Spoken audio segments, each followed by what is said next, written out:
Some highways did not get safer under LED light bars and satellite tracking. They only learned how to hide better. This episode of Black Pine Archives contained 9 case files from the trucking corridors of the Northwest and the interior routes that feed them. Each file had been assembled from partial records, dashcam footage, shop write-ups, weigh tickets, toll logs, dispatcher chat exports, gatehouse timestamps, and the kind of short, practical statements drivers gave when they were trying not to sound crazy. If you want more archived case files like these, subscribe to Black Pine Archives and stay to the end. One of the artifacts in tonight's set should not have been possible to create without knowing a driver's name, his habits, and the exact moment his attention would drift. Eli Mercer ran night lanes because night lanes were predictable in the ways day traffic never was. The warehouses were quieter. The gate lines were shorter. The road belonged to fewer people, and fewer people meant fewer variables. He hauled light freight between distribution yards and mill towns, mostly sealed pallets and time-sensitive cartons that never justified a full trailer but still demanded a deadline. His schedule had trained his body into a narrow kind of routine. Fuel at the same 2 stops. Coffee from the same counter that kept the pots fresh after midnight. A 10-minute walk at the same rest area to keep his legs from locking. A shower when he could catch one that was not already booked by a line of men who looked like they had stopped sleeping years ago. He was not paranoid. He had simply learned that small mistakes became expensive ones in the dark. He treated pre-trip checks like a ritual. Lights, tires, hoses, seals, then a slow pass along the undercarriage with a flashlight. Not because he expected sabotage, but because road grime hid cracks and frays turned into breakdowns at the worst possible mile marker. He had been taught by older drivers who spoke in short warnings and never explained where the fear in their voice came from. Late winter brought the kind of weather that made everything look the same color. Wet asphalt, dirty slush, diesel exhaust hanging in the air like a low ceiling. On a night run, after a routine service appointment, Eli pulled into the carrier's contracted shop for a standard check. The work order was ordinary: inspection, fluid top-offs, quick look at the electrical, nothing that should have involved surprises. The mechanic finished, washed his hands, then asked Eli to come into the bay and look beneath the frame rail. The mechanic's voice had the flat tone of someone trying not to add emotion to a fact. The device sat under the tractor in a place that was hard to see unless you already knew to look there. It was small, black, and matte, taped and zip-tied where road spray and darkness would keep it hidden. It did not resemble the cheap trackers thieves used to watch freight. It had a lens. It had a tiny microphone port. It carried its own power pack, sealed against water, sealed against vibration, sealed like it had been built for long stretches of movement. Eli crouched, flashlight beam steady, and felt the strange vertigo of realizing his truck had been altered without his knowledge. The place where the zip ties bit into metal looked clean. No mud trapped in the grooves, no torn tape edges. Whoever installed it had done it recently and carefully. Device attached under frame. From intake protocol, the shop followed procedure the way shops did when they did not want liability.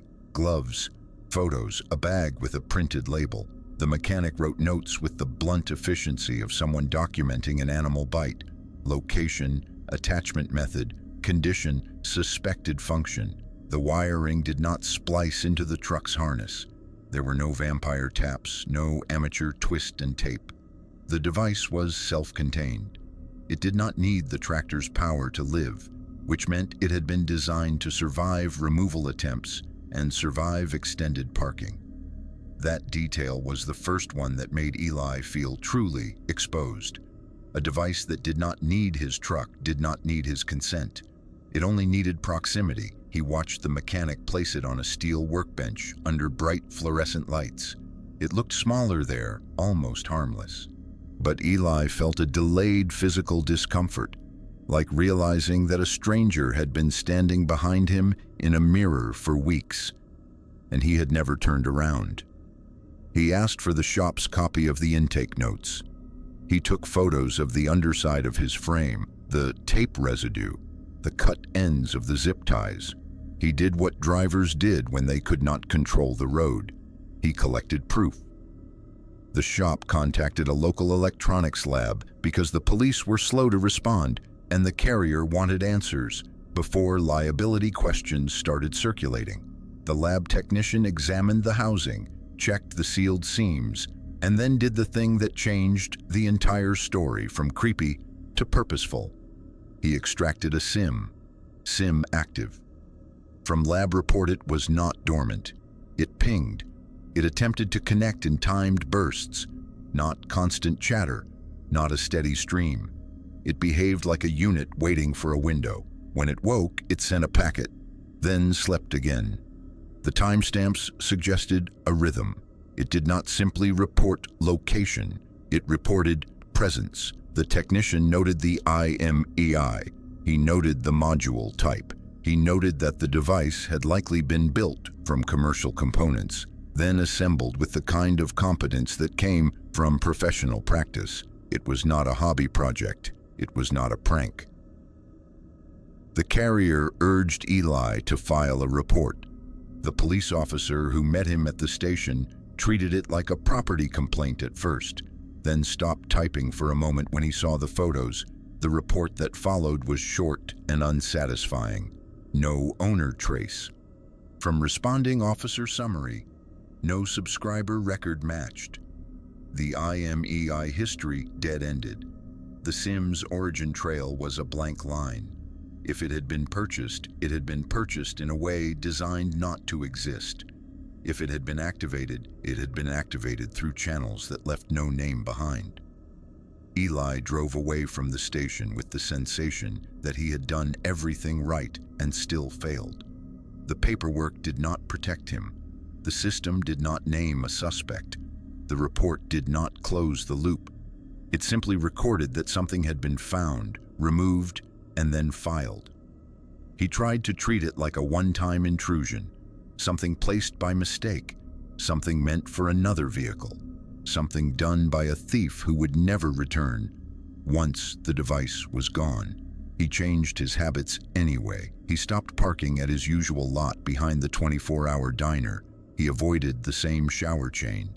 He began taking different exits, different fueling locations, different staging points. He started backing into spaces that gave him sightlines on his frame. He began choosing spots under the harshest lights, even when it meant less sleep.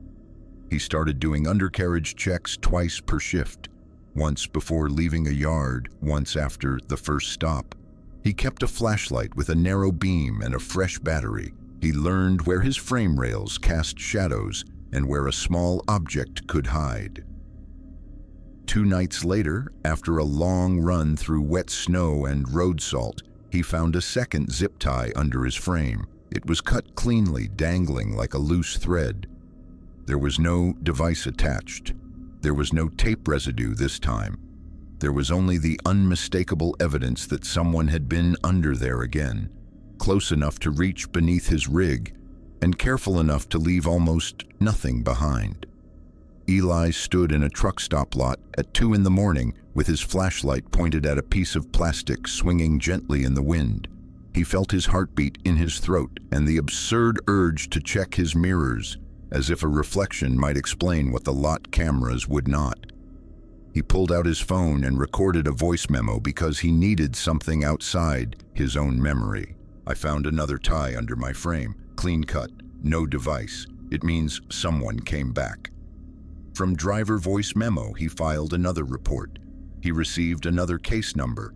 The officer wrote a note about possible ongoing harassment and suggested better lighting and secured parking, as if lighting could stop someone who already knew where to reach. Eli began sleeping with his cab curtain cracked so he could see the lot lights.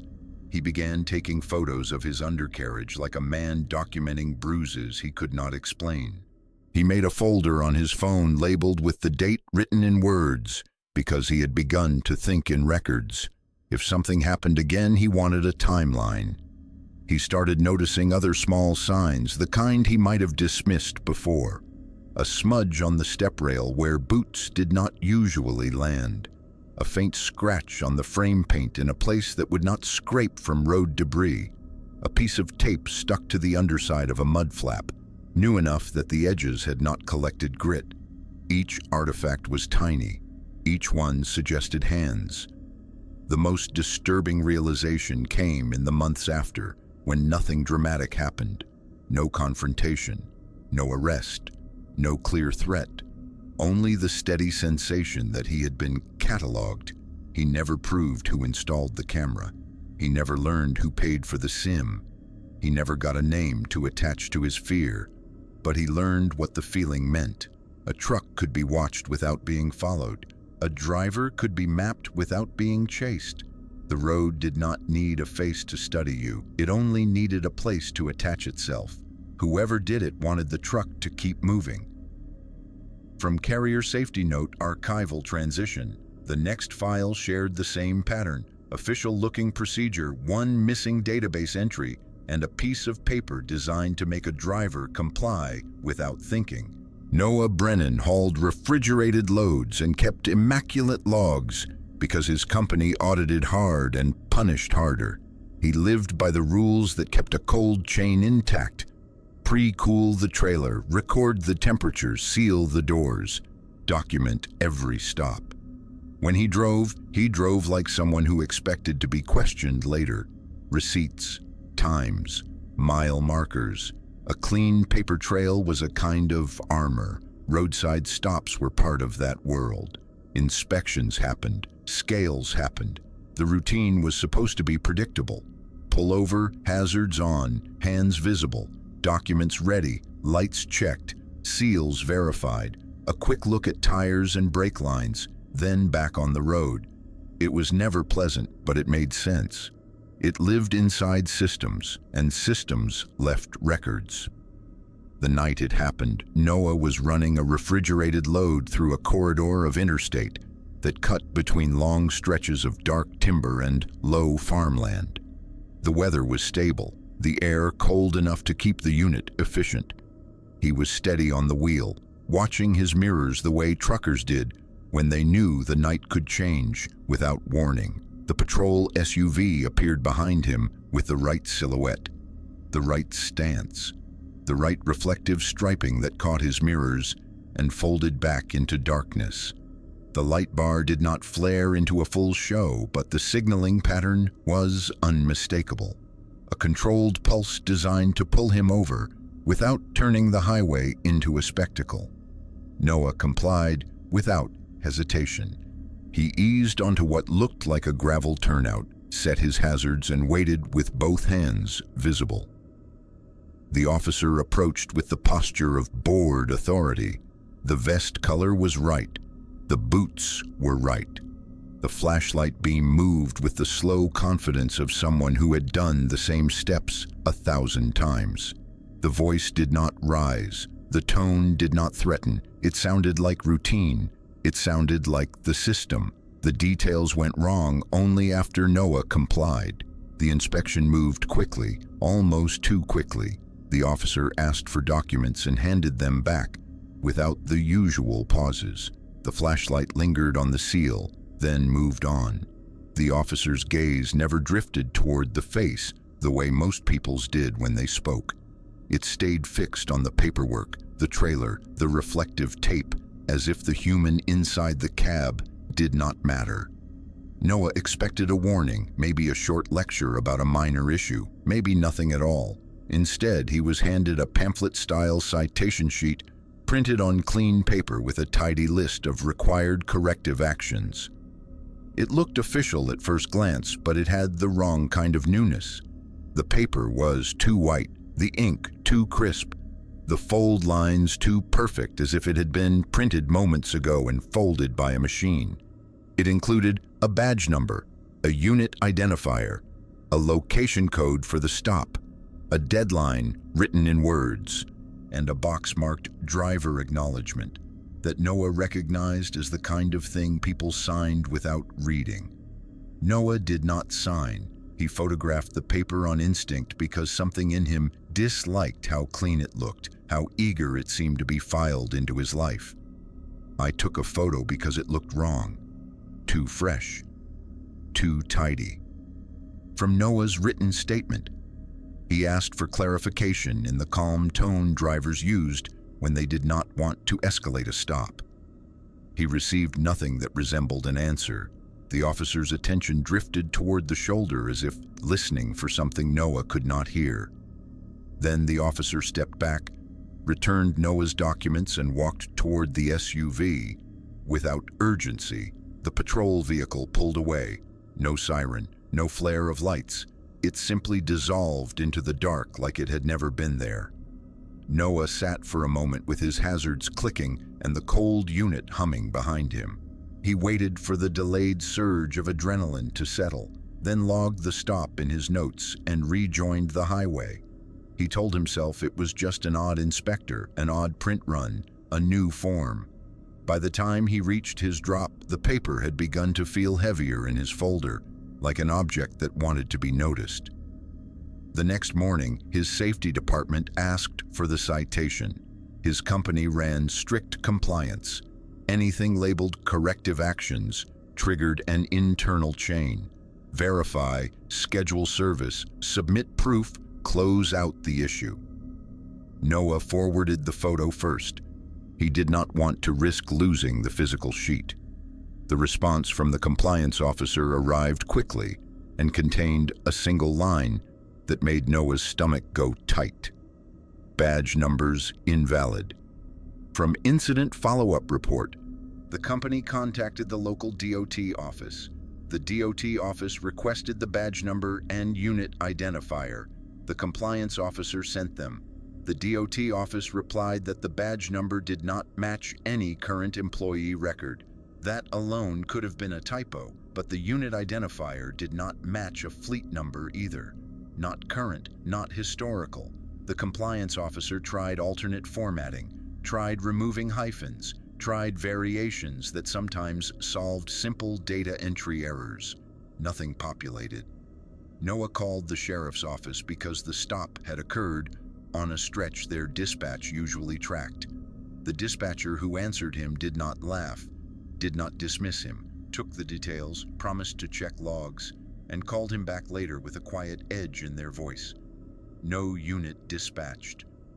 From dispatch supervisor email, no dispatch entry existed for the stop. No routine patrol assignment placed a unit on that segment at that hour. No request for backup, no radio traffic, no recorded plate query that would normally be attached to a legitimate stop. Noah tried to narrow down the location. That was when the paper turned from suspicious to impossible. The location code printed on it did not exist in the DOT system. Stop location unlisted. From DOT verification response, the DOT office confirmed it in writing. The code was not simply inactive or retired. It was not a code they had ever used. It was a sequence formatted like their internal references, but not tied to any map, any approved pullout, any known jurisdiction. Noah drove back to the area in daylight because daylight was how drivers reassured themselves. Daylight showed the geometry of the road and proved the night had not changed it. He slowed where he believed the turnout had been. He looked for tire scuffs, gravel spills, a break in the guardrail, a widened shoulder. He found nothing. The shoulder narrowed into a ditch and blackberry bramble the way it always had. The guardrail was continuous. The ground beyond it sloped into brush that would have torn open a rig if he had tried to pull off. There was no safe pullout. No gravel, no cleared spot, only a long strip of road that offered nowhere to stop. I went back in daylight and there was no turnout. Nothing. Like it had been erased. From Noah's follow-up statement, Noah filed the incident anyway.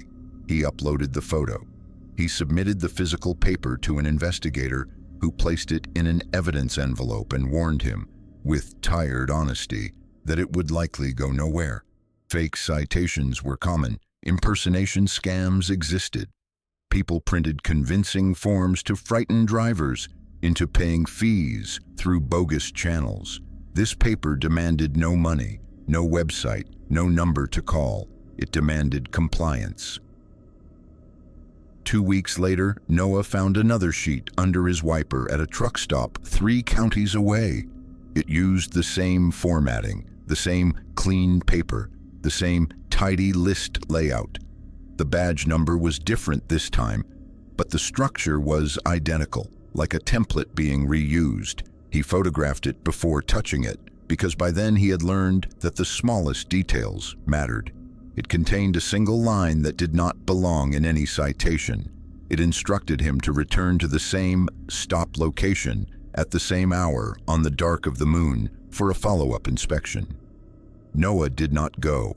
He filed that second paper too. He kept copies of everything. He asked his company to route him away from that corridor for a while. He paid for secured yards when he could. He began checking for trackers and cameras under his frame, the way Eli Mercer had, because the files were starting to rhyme. Over time, the fear shifted shape. It became less about the uniform and more about the mechanism behind it. Noah noticed how many drivers complied without checking, how many pulled over simply because the outline of authority appeared behind them, how easily a person could be guided into a dark shoulder because they trusted the symbol of a vest and a light bar. He learned that a uniform did not have to be real to make you stop. He learned that a blank spot in the system could be used as a doorway, and he learned that once you had pulled into a place that was not on any map, the question was not what the officer wanted. The question was what else could reach you there while the records stayed empty. The form looked official enough to trigger obedience. That was the point. From Carrier Safety Advisory, Archival Transition. The following file looked like an accident until morning light and a shoplift turned panic into evidence. Mason Park ran heavy loads the way mountain drivers learned to run them, with discipline that looked like calm on the outside and felt like constant calculation on the inside. He treated every long grade as a controlled descent through risk. Before he dropped in, he checked air pressure, listened for the compressor cycle, felt the pedal travel, verified the engine brake response, and planned his escape options the way pilots planned alternates. He had done that particular route enough times to know where the wind pushed hardest, where the road crowned, where runaway ramps sat like prayers carved into asphalt. He also knew what brake fade felt like because anyone who hauled weight down a mountain long enough eventually met it. It was heat and physics and punishment for overconfidence. What happened to Mason in early spring felt different. He topped the grade in clean conditions. Cold, night air, dry road, visibility good enough to see the curve markers ahead. He had a full load, properly distributed, sealed, and logged. His pre-trip had been routine and thorough, the kind of checklist completion that left nothing to argue with later. He dropped into the descent under control, downshifting early, letting the engine brake do the first work.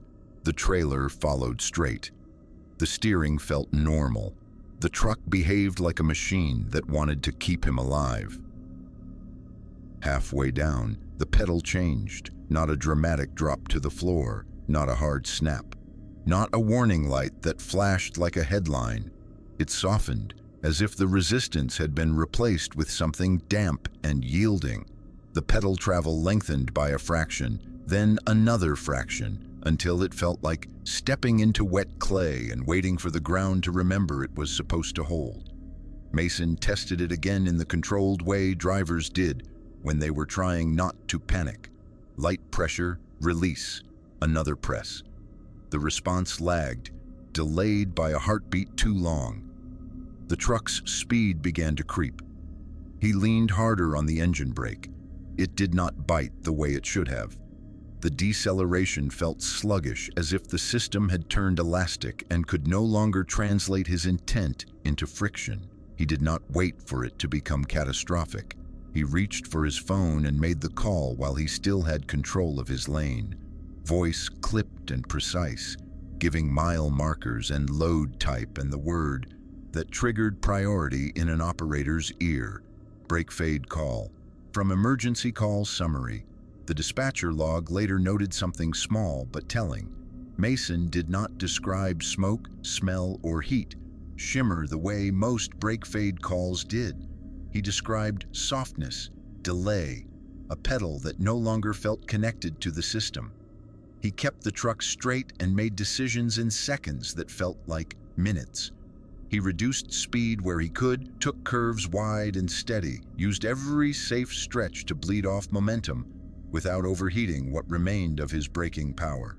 When he saw a pullout ahead, he took it with controlled urgency, easing the rig into a safe area before the mountain could force his hand. By the time he reached level ground, his hands trembled on the wheel.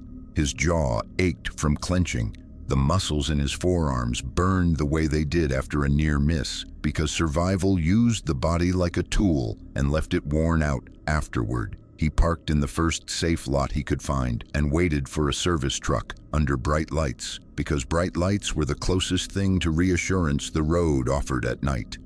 He walked a slow circle around the rig, listening for hissing air, looking for wet streaks, searching for anything obvious. He found nothing. That absence did not comfort him. It made the fear sharper because it suggested the problem was hiding where it was meant to hide. The service technician arrived before dawn and worked the rig the way professionals worked problems, not with drama but with process. Wheel ends, lines, connections, heat patterns, air system checks, the ordinary causes of a terrifying symptom. The morning inspection should have explained it. Overheated pads, a failing valve, air in the line, something that made sense and could be repaired without rewriting the world. Instead, the technician crawled under the chassis with a light and went quiet in a way Mason recognized. It was the silence of finding something you did not want to tell a driver. The brake hose had a cut, not torn, not abraded by debris, not rubbed thin by a misrouted line. A partial cut, placed with a kind of precision that felt personal, shallow enough not to leak immediately, clean enough to suggest a sharp blade, positioned where vibration and heat would do the rest over time, weakening the hose until pressure turned it into failure. Line partially cut. From service write-up, the technician documented the location and angle, then added a note that felt like a reluctant confession. The edge was too clean for road damage, too deliberate, too controlled. Mason's pre-trip checklist from earlier in the day showed no leak, no abnormal wear, no sponginess, no warning signs. The audit of his logs later confirmed it. No pre-trip issue. From carrier checklist audit, when the police arrived, they did what police did when faced with something that looked like sabotage but lived inside the gray area of opportunity. They photographed the hose in place. They measured the cut depth. They noted the direction of the blade, the orientation that suggested someone had been under the truck with time and light and confidence. They bagged the hose as evidence. The report used careful language, avoiding conclusions it could not legally prove, but the implication sat between the lines like a weight. The cut was consistent with a sharp instrument, not consistent with accidental road contact. Mason asked the only question that mattered. When? The answer was an empty space. The truck had been fueled in a crowded lot with people moving around it. It had been parked at a lit stop where Mason could see the silhouette of his own trailer from the diner window. It had been sealed and recorded. It had been surrounded by ordinary noise and ordinary movement, the kind of environment where a person could blend in without being noticed. There were no witnesses who remembered anyone under his rig. There were no cameras that held the exact angle. There were only dead zones in surveillance and the fact that a person did not need much time to change the future of a descent. Mason's company pulled fuel receipts and location stamps. They contacted the lots with cameras. They received the same response from most places. Coverage existed, but not under the frame line, not where hands would work, not where a blade would move. Cut angle and depth documented. No suspect identified. From incident report addendum, that was the part that stayed with Mason. Not the softness of the pedal, not the trembling aftermath, not even the knowledge that he could have died on a familiar grade. The part that stayed was the idea that someone had touched the one part of a truck you trusted without thinking. After the incident, Mason stopped running that grade at night. He took longer routes even when dispatch hated it. He avoided mountain drops when fatigue made reaction times slower. He began crawling under his own frame twice per shift, checking hoses and lines like a man checking locks in a neighborhood that had learned his name. He changed habits the way trauma taught people to change them, quietly, consistently, without believing it would truly protect him. The replacement hose fixed the mechanical problem. The truck drove normally again. The brakes responded the way they were supposed to, but Mason could not step on a brake pedal without feeling that brief memory of wet clay and delayed response the moment his body realized the system might not answer. The worst part was knowing it didn't have to fail immediately. It was built to wait. From Mason's later statement, archival transition. The next artifact did not try to kill a driver.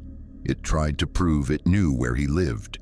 Grant Hollis had been driving long enough to know that most fear on the road arrived quietly, not as headlights in the mirror or a man in a hoodie at the edge of a lot, but as small disruptions in routine that made your body react before your brain could label the threat.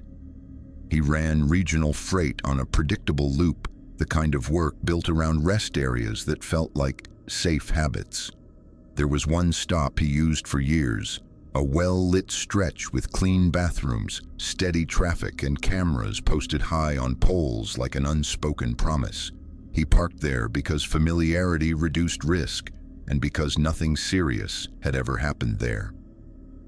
In the morning, he found a notice tucked under his wiper. It sat under the blade with careful placement, aligned square to the glass so it could not be missed. It did not flutter like a flyer. It did not sag like wet paper. It looked crisp, official, and intentional. The header carried a seal-like emblem. The body used citation blocks, checkboxes, and an agency name that sounded plausible enough to pass a glance. It included payment options and a neat deadline. The layout mimicked enforcement paperwork, the way counterfeit currency mimicked bills, close enough to work on people moving fast. Grant pulled it free and felt the paper between his fingers. It smelled fresh, like it had been printed minutes earlier. No sun fade, no grime embedded in the fibers. The stock was slightly heavier than cheap copy paper, the kind used when someone wanted a document to feel real. He scanned it with a driver's instinct for what mattered: amount, code, location, action required. Then his eyes hit the address line. It listed his home address correctly, down to the apartment number he did not put on shipping forms, did not use on registrations, did not offer in casual conversation. He barely wrote it down himself. He used a mailbox for most official correspondence and had trained himself to keep that apartment number out of paperwork that traveled. His stomach tightened the way it tightened when something unsafe moved behind him on a dark shoulder. "This has my full address. The one I don't use anywhere." From Grant's statement, he did not throw the notice away. He did not crumple it. He did not leave it on the dash as if it were nothing. He folded it carefully and put it in a document sleeve, the way he would protect a logbook, because some part of him understood it was evidence and also understood that evidence sometimes did nothing except prove you were not imagining it. He took the notice into a local office later that day, not because he trusted systems to protect him, but because systems were the only defense he had. A clerk ran the agency code and the citation reference in the databases available to her, then tried a broader search through state directories. The agency code did not resolve. It did not match current departments. It did not match retired departments. It did not match any known enforcement structure in the state. The memo that came back was blunt. Agency code invalid. From records check memo, the document was close enough to look right, but wrong in ways that were too specific to be accidental. The spacing of the seal, the order of fields, the font weight in the citation number, the phrasing of the legal references. A person trained to verify documents could see it. A tired driver at 5 in the morning could miss it. Format off. From document verification notes, the office accepted the paper for intake as a suspected fraudulent notice. They logged it, bagged it, and treated it like the small-scale scams they saw all the time. But Grant knew it was not a normal scam, because a normal scam wanted money. This wanted him to feel reachable. The evidence intake protocol included a simple observation about the physical document, an attempt to anchor the situation in something measurable. The ink saturation was fresh. The paper stock was new, and the print did not show the kind of wear that would come from weather exposure. Paper fresh. From evidence intake protocol, Grant asked the obvious question anyway. How had someone gotten his address? There were clean answers that should have made him feel better. Data brokers, loyalty programs, public records tied to licensing, a leak from a dispatch database. The kind of information exposure modern life accepted as the cost of convenience. But the apartment number complicated those answers, because it was a piece of detail that should have been lost in the noise. It was not a matter of knowing his name. It was a matter of knowing how to reach him, where he slept. That night he drove as scheduled, because drivers drove even when their bodies wanted to stay parked under lights forever. He changed nothing at first, because changing too much felt like admitting the threat was real, and he needed to believe it was a one-off, a prank, a mistake. 2 nights later, his phone rang from an unknown number. He answered and heard no voice, no breathing, no ambient noise, just a short audio clip. The sound of a printer feeding paper, then a single electronic beep like a receipt terminal confirming a transaction. The call ended without a click. The call didn't say anything. It just played printing. From call log note, Grant sat in his cab with the phone in his hand and understood something that made his skin go cold. Whoever had left the paper did not need to be near him anymore. They were not trying to argue with him. They were not trying to negotiate. They were demonstrating access.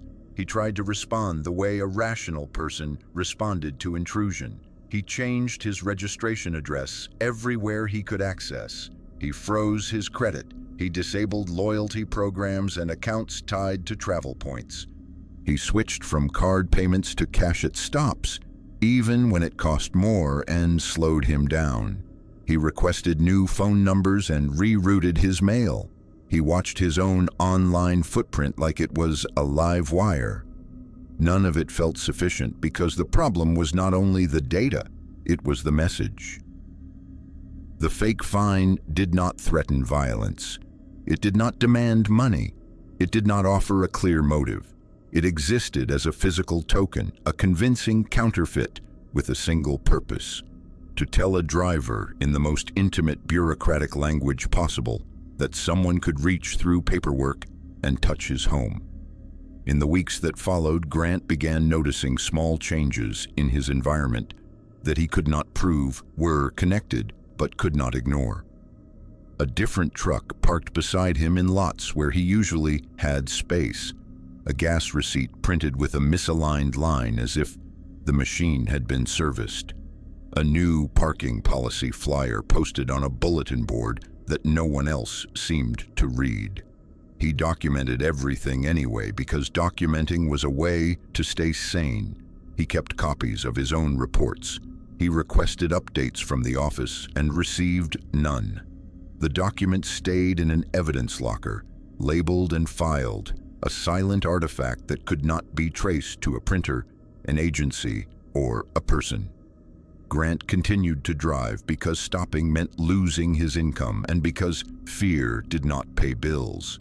but his routines hardened into new rules. He checked his wipers before he climbed into the cab. He walked the perimeter of his truck before he started the engine. He scanned windshields in every lot for the sight of paper under blades, as if it might spread from rig to rig like a disease. He learned the shape of a new threat, one that did not need to chase you on the road. It could just leave a piece of paper and let your imagination do the chasing for it. Archival transition. When the road learned a name, it did not need paper, it only needed a display. Derek Liu drove the kind of corridor that trained you to stop looking up. Toll gantries, camera arrays, overhead variable message boards, and the quiet logic of automatic billing were part of the background, like guardrails and lane reflectors. He had an account. He had a transponder. His company reimbursed the charges as long as the route matched the dispatch plan. The system was annoying, but it was stable, and stability mattered more than comfort when you lived by schedules. On the night it happened, rain turned the highway into a long strip of black glass. Water sheeted across the asphalt and broke the headlights into pale fragments. Derek ran steady speed, hands light on the wheel, eyes cycling through mirrors and lane markers the way they had for years. The gantry ahead came into view through the spray, green lights reflecting off wet metal. The overhead board woke up as he approached, brightening into one of those short, standardized messages meant for billing errors, lane closures, or reminders that sounded the same, no matter which state you were in. Derek expected a generic phrase, maybe a warning about lane enforcement, maybe a notice about cashless tolling. Instead, the board displayed his first name, not his company, not his plate, not a customer number, just his first name, spelled correctly, followed by a directive that did not fit any system code he had ever seen. The letters were the right size and spacing, the kind of clean block font designed for legibility at speed, which made the message feel less like a glitch and more like it had been intended for exactly one set of eyes. His throat tightened. His hands stayed steady anyway because that was what driving trained into you. The body reacts, but the vehicle keeps moving. I looked up and it said my name, not the truck, not the company, me. From Derek's written statement, he checked his mirrors immediately, not for traffic, but for the instinctive fear that someone was close enough to be playing a joke. The lane behind him held a sedan at a safe distance, headlights diffused by rain. In the far left lane, another car moved slightly faster, tire spray fanning outward. Nothing about the scene suggested a person with access. Then he saw brake lights behind him flare briefly, as if the driver there had also looked up and reacted. A day later, that detail became the reason the case did not die as a private paranoia. The driver behind Derek had captured the board on a phone video through the windshield. The timestamp visible, the gantry frame unmistakable, and the wet road reflecting the green glow like a second screen. Display shows name. From submitted video evidence, Derek kept driving because there was nowhere to pull off safely under that gantry, and because stopping on a rain-heavy shoulder was its own kind of risk. He told himself the board had pulled the wrong data. He told himself it was a malformed error string. He told himself it might be tied to his toll account in some way he did not understand. By the time he reached the next safe exit, he was forcing his mind through every reasonable explanation he could find.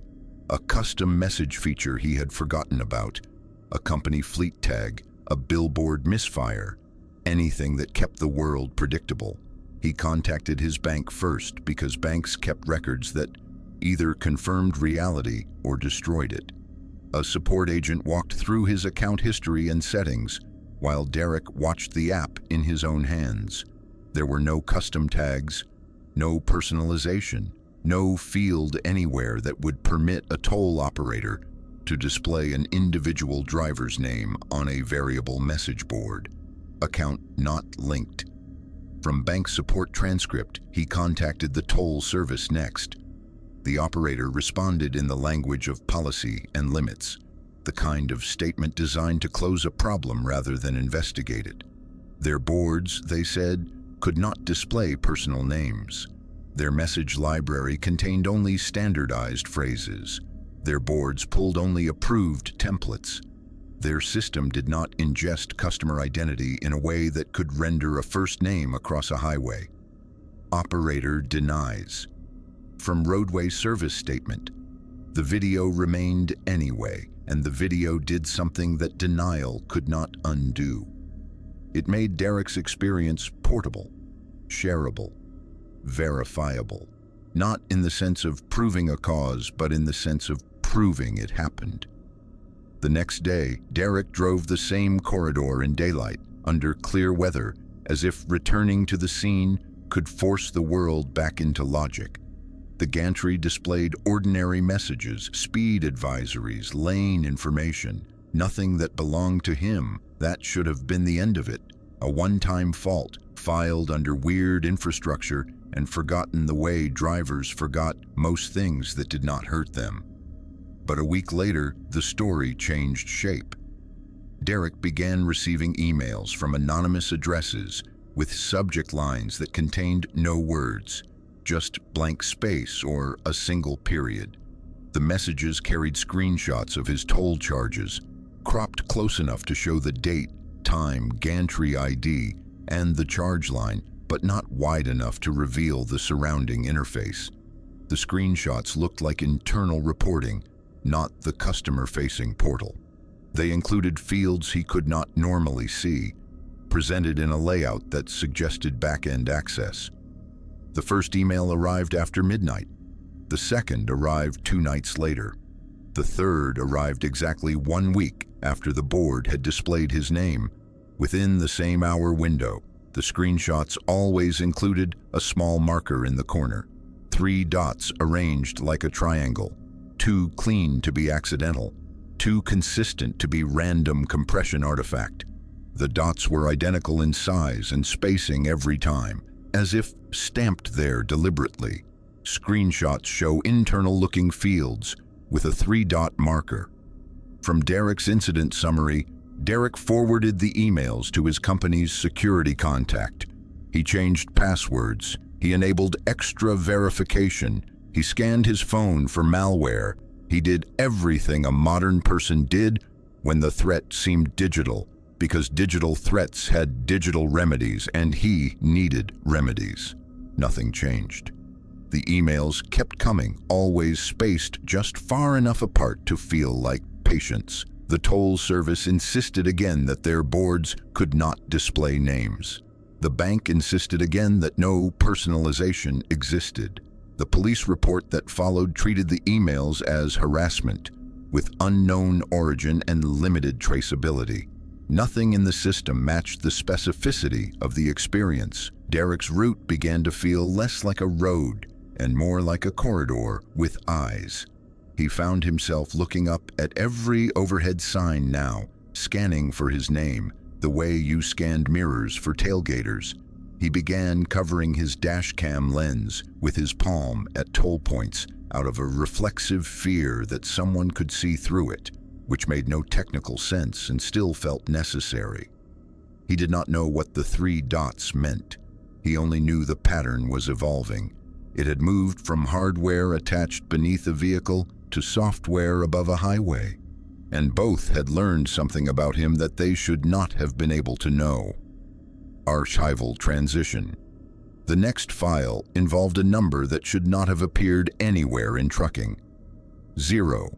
Victor Alvarez hauled paper rolls, dense cylinders wrapped in brown craft that behaved like physics made physical. They did not shift gently. They punished a hard brake. They made wind feel heavier. Victor treated every mile with the kind of respect that came from carrying something that could turn a small mistake into a headline. He ran legal. He ran clean. His company audited logs, cross-checked fuel receipts, and expected drivers to know their numbers the way pilots knew airspeed. Victor kept his paperwork squared away in a plastic sleeve. Bill of lading, seal record, shipper stamp, trailer ID, route notes. The routine was boring on purpose. Boring kept you employed. On a late fall night, he approached a way station he had used for years, the kind with familiar signage and predictable lane flow. The weather was cold enough to stiffen rubber, but not cold enough for ice. The station lights washed the pavement a pale sodium yellow. The ramp signs did their usual job, pulling trucks off the highway and into the slow choreography of compliance. Victor rolled onto the platform at idle, eased the tractor forward until the guide line sat under his axle, and waited. The overhead signal stayed red for a beat, then turned green with a click he could feel through the cab. He pulled up to the kiosk. The printer inside churned, the way it always did, and produced a ticket with clean black text and a fresh timestamp. Victor tore it free and glanced down, expecting to see the usual blocks of numbers that confirmed the world was still measurable. Gross weight, 0. Steer axle, 0. Drive axle, 0. Trailer, axle, 0. Every category that should have reflected a loaded trailer showed nothing, as if the scale had processed a truck made of air. Scale reads 0. From weigh ticket, for a moment he stared at the paper long enough that the green light felt like it was burning time. He looked up at the lane camera mounted on its arm. He looked down at the platform beneath him, the metal seams, the embedded sensors. His trailer was there. He could feel its mass in the way the rig settled and resisted. He did what disciplined people did when reality disagreed with itself.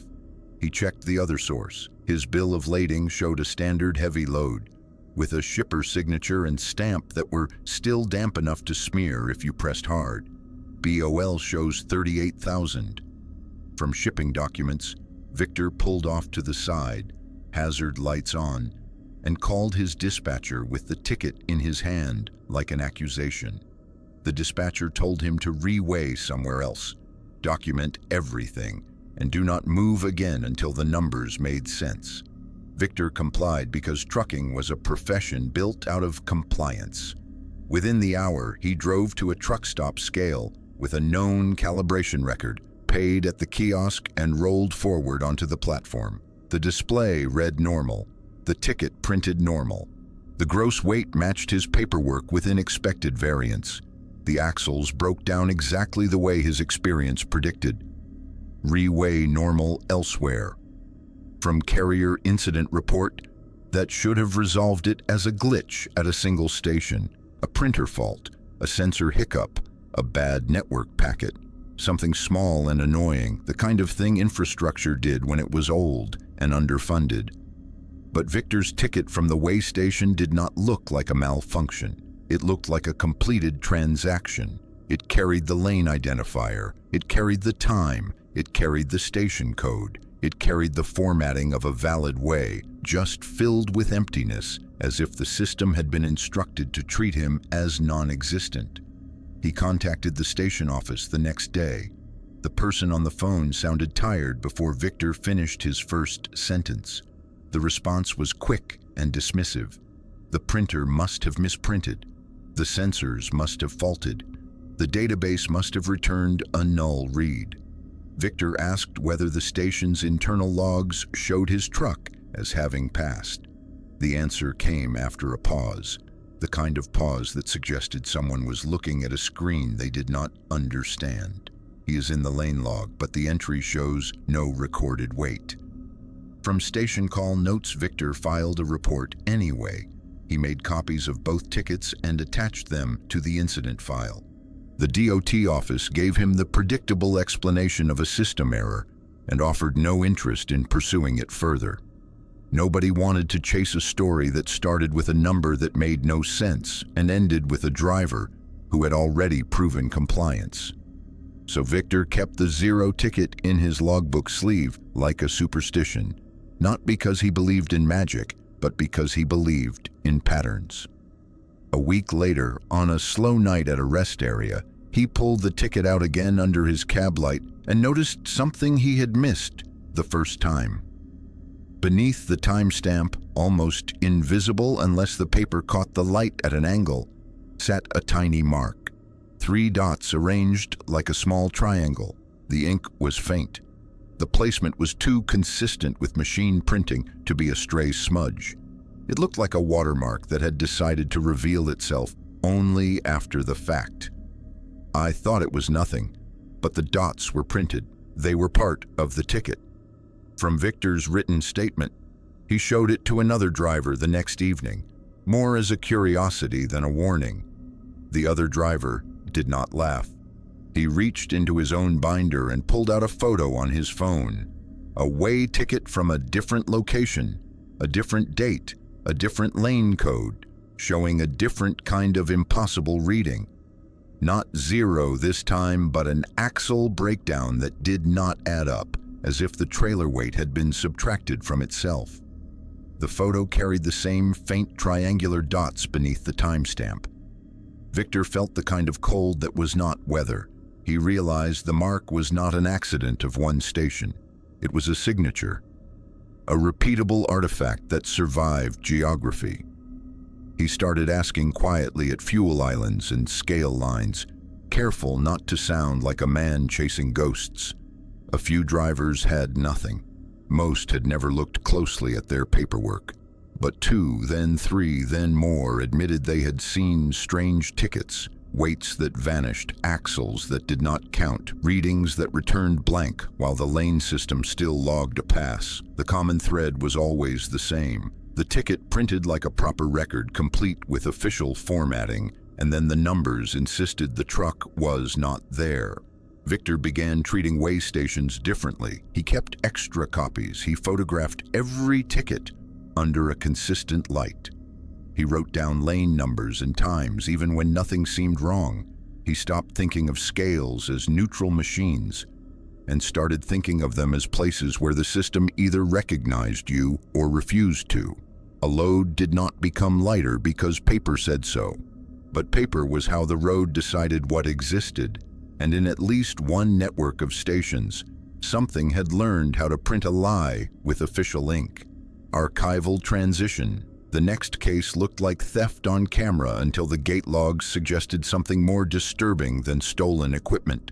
Ryan Keene trusted secured yards the way most drivers did, not with comfort, but with math.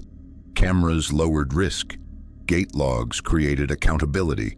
Badge access narrowed the list of possible mistakes. You parked inside the fence because outside the fence was where things disappeared. He ran dry van freight for a regional carrier that moved on tight windows. The company liked him because he was consistent. He dropped clean. He noted seal numbers. He kept his paperwork legible. He walked his equipment the same way every time, because repetition was how you caught tampering before it became an insurance claim. On a humid night in late summer, Ryan rolled into a badge access yard outside a distribution corridor and backed his trailer into an assigned lane. The lot was bright enough to flatten shadows, but not bright enough to feel like daylight. The air smelled of hot asphalt and diesel exhaust that never fully cleared. He set the brakes, climbed down, and did the routine. Checked the kingpin area, confirmed the landing gear was steady, verified the seal number on the rear doors, and logged it into the dispatch app. He walked to the office to confirm his next dispatch and pick up an updated pickup time. It took less than 10 minutes. When he walked back out, he saw his own trailer moving. It was not a similar trailer. It was his.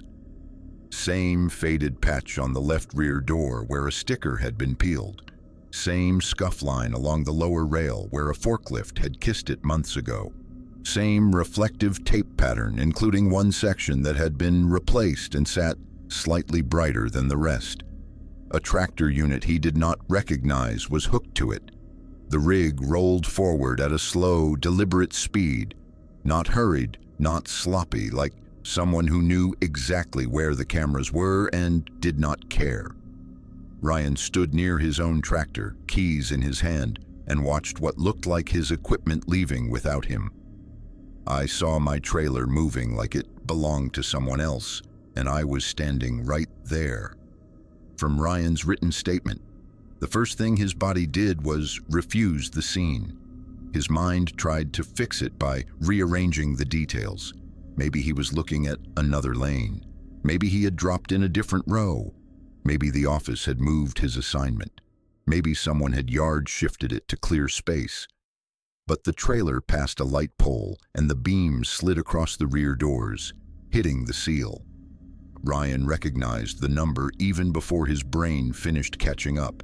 He had typed it minutes earlier. He ran, not a sprint, not a chase.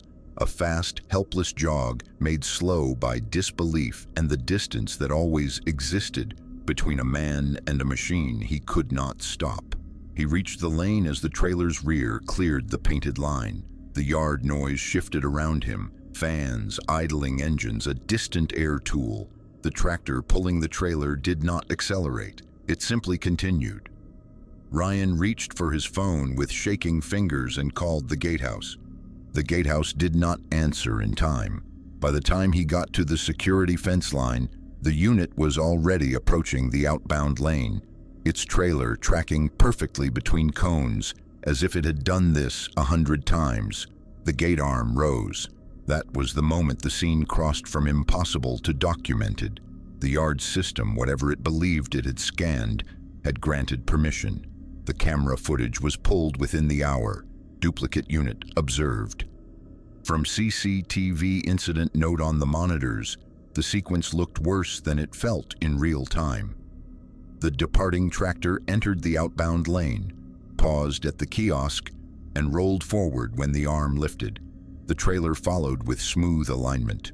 The rear doors, the scuffs, the reflective tape, everything matched Ryan's equipment. In one frame, Ryan appeared on another camera feed in a different part of the yard, running toward the gate, too late to intersect the event.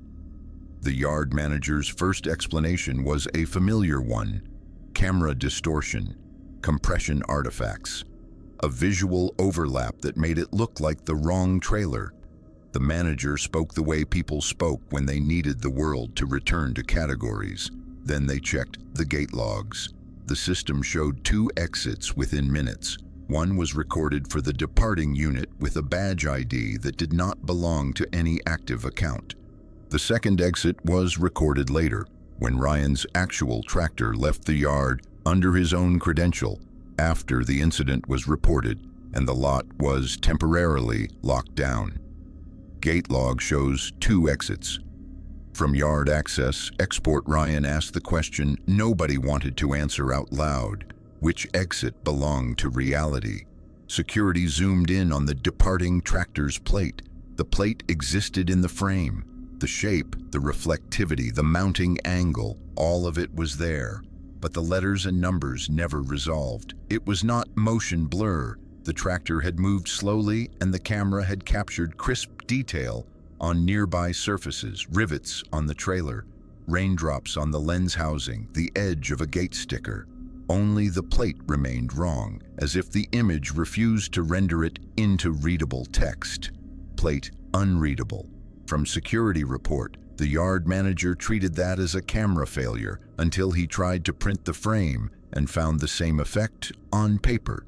The plate area looked washed with light, like an overexposed patch that never recovered detail, no matter how the contrast was adjusted.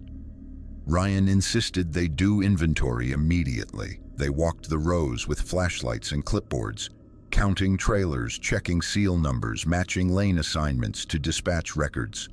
The yard found what the yard always found when it did not want to find anything: nothing missing. Ryan's trailer was still in its lane, seal intact. Landing gear planted, doors closed. No signs of movement in the gravel beneath the tires. His own tractor was still parked where he had left it, keys still in his hand as if they had become a prop. The evidence did not align with the footage. The footage did not align with the logs. The logs did not align with the physical lot. Yet all 3 existed as official artifacts in systems built to agree. Ryan asked the yard to show him the inbound scan record for the departing unit.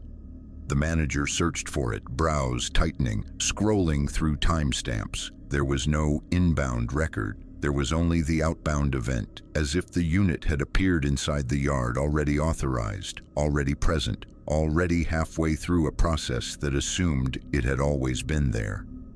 I kept thinking it was theft, but nothing was gone. It felt like a rehearsal. From Ryan's follow-up statement, the company filed an internal report and closed it, with the only conclusion that did not trigger insurance paperwork. No loss occurred. Security advised Ryan to park closer to lights. The yard offered a discount on his next overnight. The gatehouse operator suggested quietly that some cameras had been acting strange recently. Ryan stopped using that yard, not because he believed in ghosts, but because he believed in systems, and he had watched a system grant access to something that did not belong. He started choosing smaller stops where he could see his equipment from his sleeper. He began walking his trailer twice, then 3 times, checking the seal not because he feared a thief, but because he feared a copy that could be perfect in every detail, except the part that made it traceable. He never found a missing trailer. He found something worse: proof that a trailer could leave without leaving, that a gate could log an exit without anyone arriving, and that the act of departure could be performed like a message. The road did not always steal. Sometimes it demonstrated what it could do when it wanted something later. Archival transition. The next artifact contained a warning that arrived at the exact moment a driver's attention was most vulnerable: the habit of checking a mirror. Tanya Brooks ran Team Freight on a schedule that treated sleep like a resource to be rationed. She and her co-driver rotated in strict blocks, kept the cab clean, and relied on routine the way long-haul drivers relied on pavement. Their dispatcher relationship was tight, constant, and practical. The chat thread never stopped. Appointment updates, weather warnings, fuel suggestions, short confirmations that kept the load moving. That was why the abnormal message stood out immediately. It arrived mid-run on a 2-lane stretch where the trees crowded the shoulder, and the pavement reflected the moon in thin, wet streaks. Tanya was in the driver's seat, hands steady at the bottom of the wheel, eyes working the road in a rhythm that had become automatic. Her co-driver slept behind the curtain, earbuds in, trying to force rest out of noise and vibration. The dispatch alert pinged through the cab. The message did not match her dispatcher's style. No greeting, no load reference, no punctuation, no shorthand she recognized. It was one sentence: "Do not look in the mirror." Message logged. From dispatch chat, Export Tanya felt the irritation first. Drivers lived inside instructions. They also lived inside skepticism. When something did not fit the workflow, it was usually a glitch, a wrong thread, a typo, or a dispatcher copying a note meant for someone else. She did what drivers did when a message was weird. She looked anyway. Not out of rebellion, but out of the need to confirm what required action. The dashcam captured the moment her expression changed. Not fear at first, a tightening around the eyes, a shallow breath that lifted her shoulders, the kind of reflex that happened when the body recognized danger, a fraction of a second before the mind built language for it. I looked for half a second, and my stomach dropped like I missed a step. From Tanya's written statement, in the mirror, there was a hand, not inside the cab, not reaching toward her. A pale hand pressed against the exterior housing of the driver's side mirror, fingers splayed as if gripping for stability. It looked like someone stood on the step rail while the truck moved, holding steady against wind and speed. It was not a glove. It was skin. The hand was positioned too cleanly, too calmly, as if it had been placed there for visibility rather than support. Tanya snapped her eyes back to the road and held them there. The instinct to check again burned in her like an itch, but the message had changed the meaning of attention. Now the mirror was not a tool, it was a choice. She did not brake hard. She did not swerve. She did not wake her co-driver. She did not give the road the satisfaction of watching her panic. She did something more controlled. She thumbed the hazard lights on and eased onto the next wide shoulder, keeping momentum low and predictable, as if she was following normal procedure. The hand was gone by the time she stopped. The mirror reflected only her own face and the thin line of road behind her, empty and wet and quiet. She stepped out with a flashlight and a tire thumper, using the props of routine to keep her breathing even. The air smelled like damp pine and hot brakes. The truck ticked as it cooled. There was no one on the shoulder, no second vehicle, no footprints in the grass, no scrape marks on the step rail, no signs of weight or climbing. But when she shined the light on the mirror housing, she found a faint smear.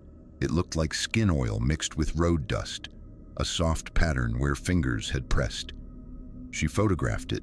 She filmed a short clip with her phone. She climbed back into the cab and watched the dispatch chat thread, waiting for her dispatcher to follow up, to explain, to ask why she had pulled over. Another message arrived, same tone, same lack of context. Do not look again. Tanya did not respond. She did not type anything into that thread. She opened a new chat line to her dispatcher's direct number, the one they used for urgent clarifications. The dispatcher replied with confusion and asked what message she meant. The dispatcher's typing was normal, clipped, familiar, full of the boring details that made the world feel intact. Tanya forwarded the screenshot. The dispatcher stopped typing for a long moment. Then the dispatcher wrote that the system showed no record of those warnings being sent. I had the screenshot, but the thread acted like it never happened. From Tanya's incident summary, Tanya finished the run anyway because freight did not stop for fear. But she changed her behavior in small ways that were easy to miss if you were not watching. She stopped using long mirror checks. She used short, controlled glances, the bare minimum needed for lane position and merges. She angled the mirror slightly outward, sacrificing optimal view to reduce the chance of seeing anything too close to the glass. At the next truck stop, she pulled into a lane under bright floodlights and parked near the front of the lot, close to the building where cameras were usually best. She woke her co-driver and did not explain much beyond the need to swap early. They walked around the truck together as if it were a normal post-run inspection. The dash cam footage was reviewed later by a safety manager who expected to find distraction, fatigue, maybe a phone glance. Instead, the frame that mattered showed something else, clearly enough to be cataloged. A hand on the mirror housing. Dashcam captures hand. From video review notes, the truck stop had CCTV coverage of the lot and the lane where Tanya parked. Security reviewed the timeline. The footage showed Tanya's rig entering, slowing, parking, and then sitting under light. No one approached it. No one climbed the steps.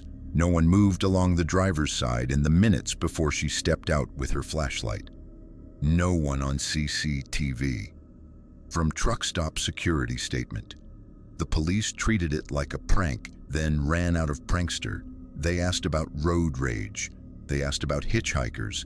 They asked if Tanya had stopped earlier. They asked if her co-driver had sleepwalked. Every question assumed a normal human body with normal access. The problem was that the hand had behaved like a tag. It had not tried to get in. It had not tried to hurt her. It had appeared where it would be seen, then vanished when it no longer needed to be, and then there was the mark. Near the mounting bracket of the mirror housing, Tanya noticed a tiny printed symbol she swore had not been there before.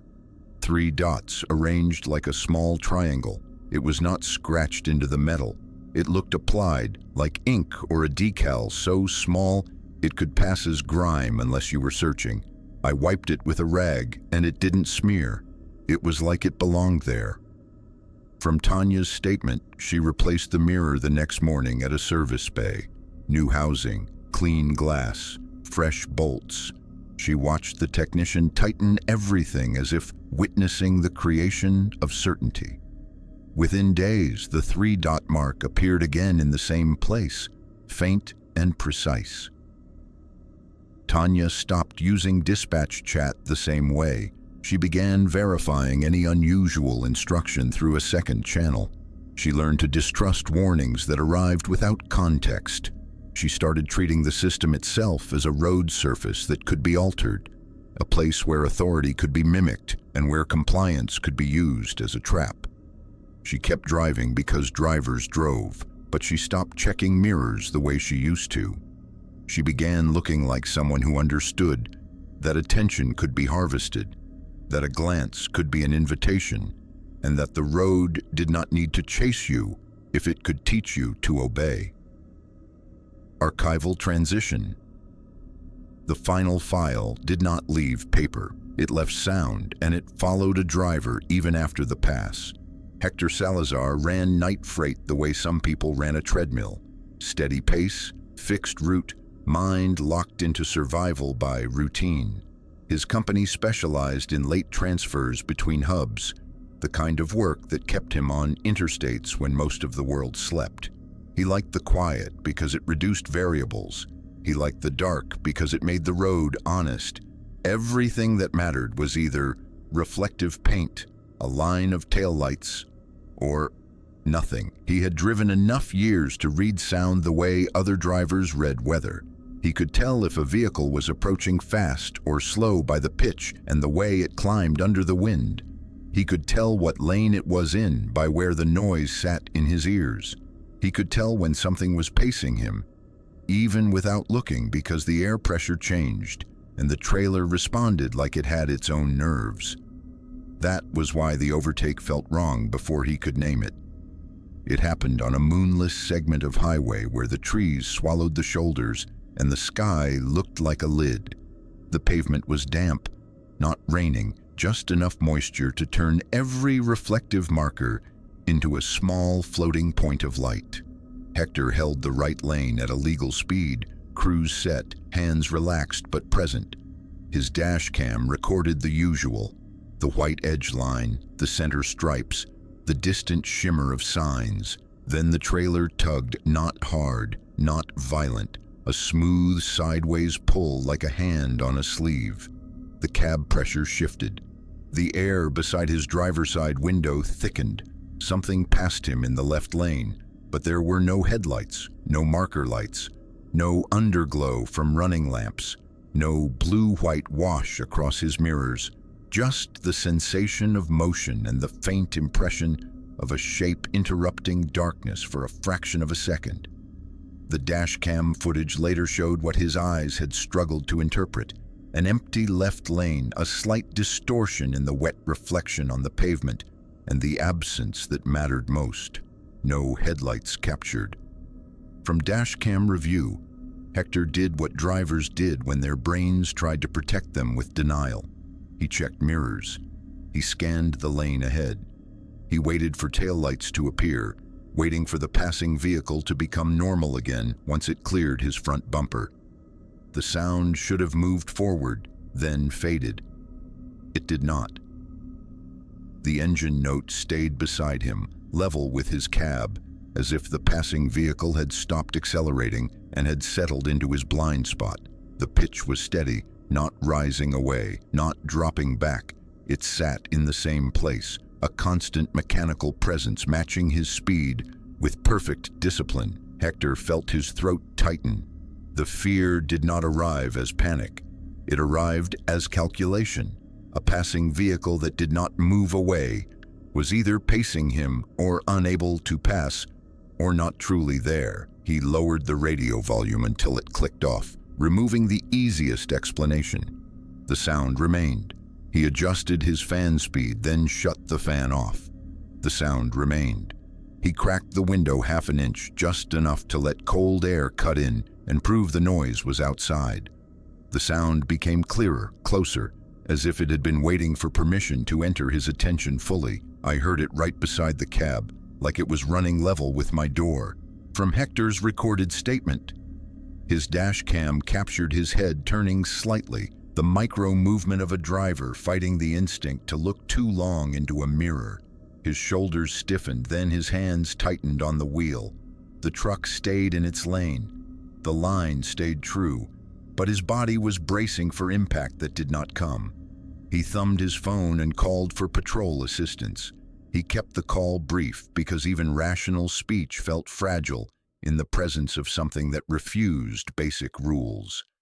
The operator asked for location.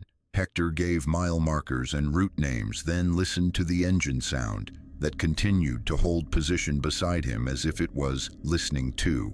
He signaled early and took the next exit. He expected one of two outcomes. Either the vehicle would follow and reveal itself in the ramp lighting, or it would peel away and disappear because it had never been interested in being seen. The sound stayed beside him through the ramp. As he decelerated, the engine pitch should have dropped with it or surged past and vanish. Instead, it maintained a strange consistency, a tone that did not match speed changes the way real engines did. On the shoulder at the top of the ramp, he stopped in a wide, safe area under a single sodium light. His hazard lights pulsed steady, painting the damp guardrail in rhythmic orange. He kept the truck in gear, foot on brake, ready to move again if necessary. He looked left. There was nothing, no vehicle, no shadow, no reflected plate, no gleam of glass, and yet the engine sound remained beside him for several seconds, exactly where it had been on the highway, as if the space itself had learned how to produce it. Hector waited, breathing shallow, listening. Then the sound shifted laterally, sliding along the outside of the cab without moving forward or back, like an audio track being panned in headphones. An audio analyst later reviewed the dashcam file and noted the same unnatural movement in the waveform. The engine sound behaved as if it had a position, but not a source. Audio lateral movement. From analysis, summary, a patrol unit arrived within minutes. The trooper approached cautiously, scanning the ramps and the crossroad below. Hector pointed to the left lane of the ramp and then to the space beside his driver door, trying to explain the impossible with gestures. The trooper searched anyway because procedure demanded that fear be translated into evidence. He drove the loop.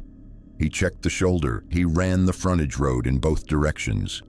He looked for a vehicle that could run without headlights and still keep pace without being seen. Nothing turned up. No vehicle found. From patrol contact report, the trooper suggested the usual categories: a motorcycle with a dead lamp, a car with lights off, a sound illusion caused by wind and the trailer. The words were practical and careful, meant to settle a nervous driver back into the world. Hector nodded because nodding was easier than arguing, but as the trooper returned to his cruiser, Hector still heard the engine. Not through the speakers, not through radio, not as echo bouncing from concrete. It sat in the space beside his cab, close enough to feel like vibration without touching the truck. It lasted long enough that Hector began timing it, like a man taking inventory of his own fear. He counted slow, steady seconds in his head, forcing his mind to stay anchored. Then it stopped all at once, not fading, not moving away, just gone, like a switch cut. Hector did not return to the highway immediately. He waited until dawn began to dilute the dark, until the edges of trees returned, until other vehicles appeared and noise became shared instead of intimate.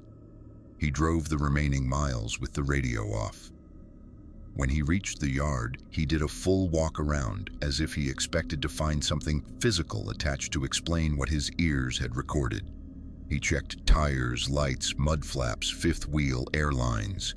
Everything was normal, but under the edge of the dashcam file, in the metadata the safety office pulled, the timestamp contained a mismatch, a single minute that repeated during the overtake, as if the system had briefly lost track of its own clock. Hector did not report that part. He kept it to himself the way drivers kept certain thoughts private. To stay functional, he avoided that highway segment at night after that. He rerouted, took longer roads, sacrificed efficiency for daylight. He learned a quiet rule that did not appear in any handbook. You could be overtaken by something that refused to show itself, and the proof would not be the image.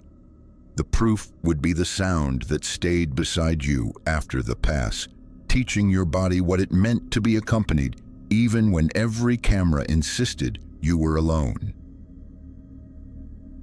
Final archival note across these 9 case files: the pattern was not a single criminal and not a single legend. It was a method that moved through systems drivers trusted, surveillance that left no owner, authority that left no dispatch, mechanical failure created by a clean cut, paper that knew a home address, infrastructure that displayed a name, a way station that refused to count a load, a yard camera that recorded a duplicate leaving without theft, a message that predicted where a driver's eyes would go, an engine sound that stayed beside a cab after the pass. If this episode stayed with you, write which file felt most real and which artifact frightened you the most. Subscribe to Black Pine Archives for the next set of archived case files, because once the road learns your routines, it stops needing to chase you. It only needs you to keep driving.